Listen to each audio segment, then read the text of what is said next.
Hey everybody. I'm just killing some time at a parking lot.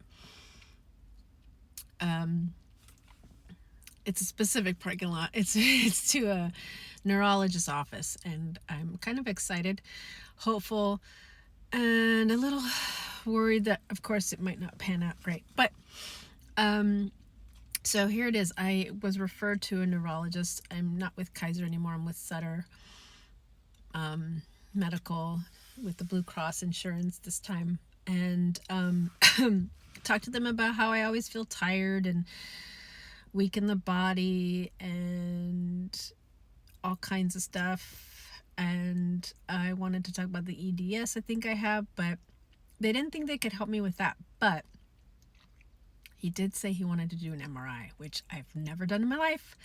So we just have to get it approved by insurance, which is the hard part because I always feel like that's going to fall apart. He wants me to do some blood tests to see for Lyme disease and something called neurological syphilis, which is like, I don't think I've ever been positive for syphilis, but okay. And he wants me to do some transcranial stuff, stimulation or something that can be helpful for depression and ADHD. So, he really listened. We were talking for about an hour, so that makes me feel really good about it. But today for weeks lately, I've been feeling kind of like more foggy than usual, slow, all kinds of stuff. Like even talking right now, there's so much more I want to say, but can't think of it. So I'll just keep you posted. I'm just killing time because it's lunch right now for the lab, and I need to go do some blood draws for this, and see what's going on. One step closer to seeing what's going on in my brain because I've always wanted to get a scan of my brain. Hopefully things will work out. Fingers crossed. Because insurance always wants to muck things up, doesn't it? We'll see how it goes. I just wanted to add a few things. I was supposed to go to a Pilates class this morning, and I just couldn't do it. And the last couple of days, I've just been having the hardest time getting out of bed, brushing my teeth, rushing to my class, throwing on clothes, getting all my pills that I have to take in the morning in a cart. Yeah, a little hand cart, and taking it with me in the car. And it's just been impossible. So this morning, I was just like, I'm going to sleep. I put my alarm clock at 5 a.m. just to see if I get up in the next couple of hours, and I just snooze it all the way till almost 9 a.m.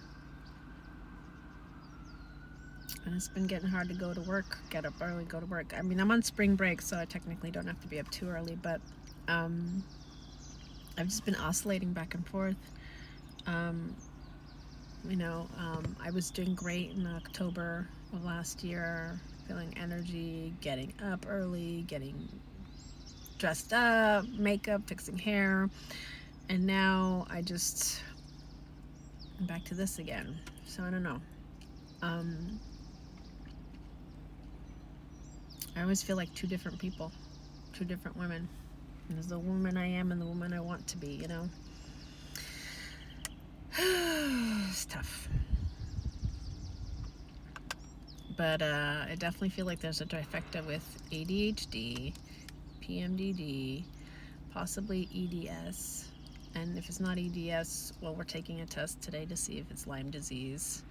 I mean, there's definitely some autoimmune issue or something, muscular, skeletal going on with my body. So I'm hoping going through this neurologist for the next 6 weeks will hopefully figure something out. Because it's been like almost 49 years of my life. My birthday is like next month. I'm going to be 49.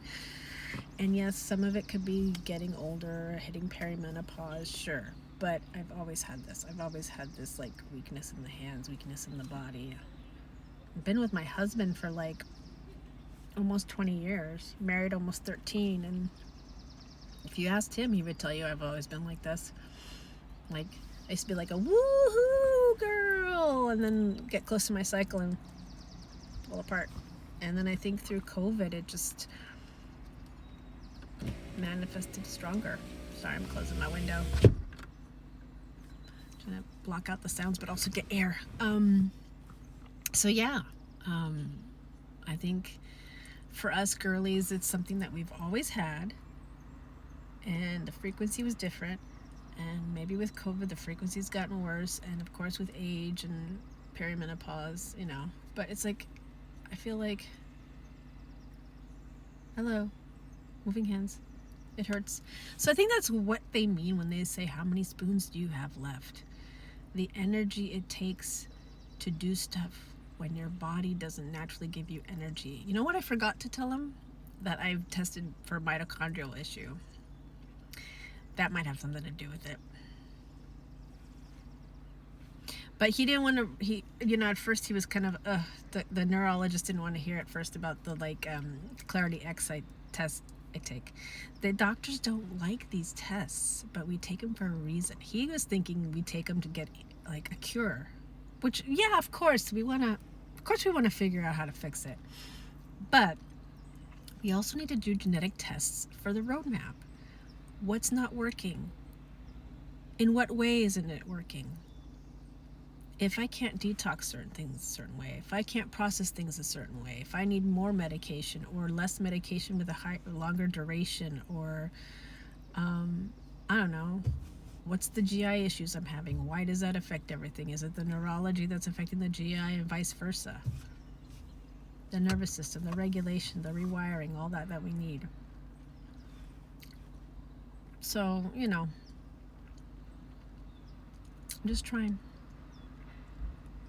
just trying to figure it out. And I want to give a much thank you shout out there for the zebras out there in the world that have also dealt with hypermobility or EDS or ADHD or PMDD or all kinds of stuff that are interconnected, and somehow the doctors don't realize it. How there's some sort of invisible illness that's not really, it's invisible because you can never tell with us. Sometimes we look fine, sometimes we aren't fine inside, but there's always something. I want to say thank you to Tracy Rodriguez for her HEAL program. She's doing a lot for hypermobility, for EDS, for mast cells, for POTS and all that stuff that, I don't know, maybe I have some of it, maybe I don't, but it just seems like it's definitely familiar to me. And I want to do a thank you to Dr. Beth Westy with her Female Solution program.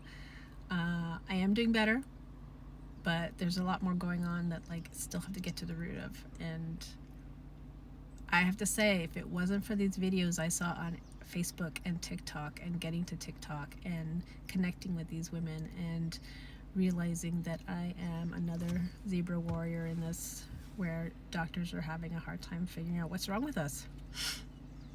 If I had $1 million for every time a doctor said that's interesting, oof, I would be so rich. Tell me, how many times do you get that when you describe symptoms to doctors and they're like, oh, that's interesting? Sort of as if they're looking at you like, what are you? What's going on with you? Anyway, it's about 1:45. So yeah, I just killing time because my blood draw lab is closed for lunch. I'll have to go back at 1 o'clock, get it done. And I want to get it done. I hate doing blood draws. In fact, sitting for blood draws is very uncomfortable. I get very weak every time I've ever tried to do it sitting up.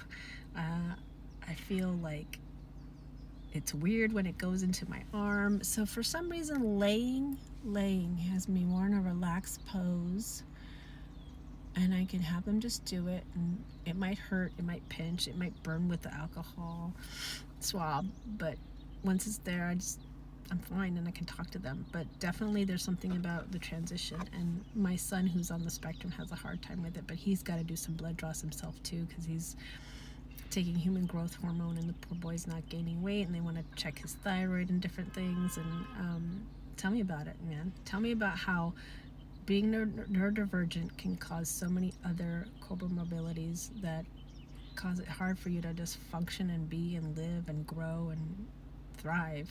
But we're working on it. We're doing it every day, working hard for it. And I hope you find your way to thrive as well. All right.